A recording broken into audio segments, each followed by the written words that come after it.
আলাইকুম প্রিয় দর্শক, আমি এখন অবস্থান করেছি নবদা হাউজিংয়ের শিবলকের রাস্তায়।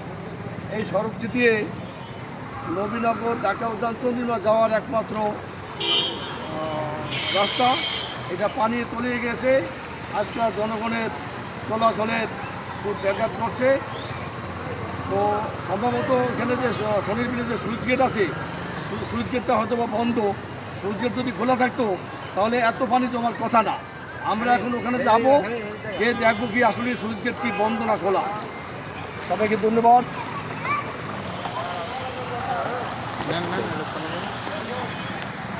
সবাইকে ধন্যবাদ। দেখুন জনগণের কি ভোগান্তি। আমরা সবাই ব্যস্ত শহরে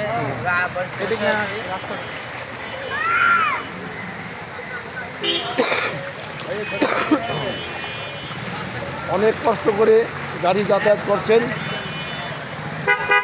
কিছু কিছু ক্ষেত্রে গাড়ি বন্ধ হয়ে যায়।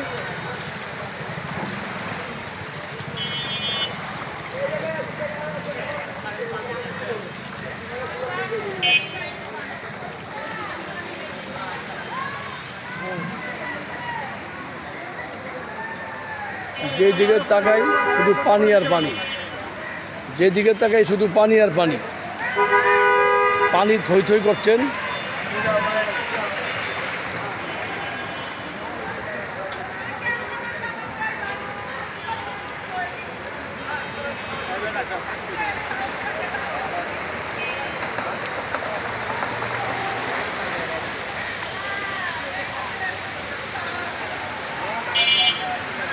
শুধু পানি আর পানি। এই যে একটা বাড়ির থেকে একটা ছেলে বেরোচ্ছে, এটা একটা বাড়ি, এই বাড়ির থেকে ছেলেটা বেরোচ্ছে। বাড়ির ভিতরে 1.5 ফিট পানি।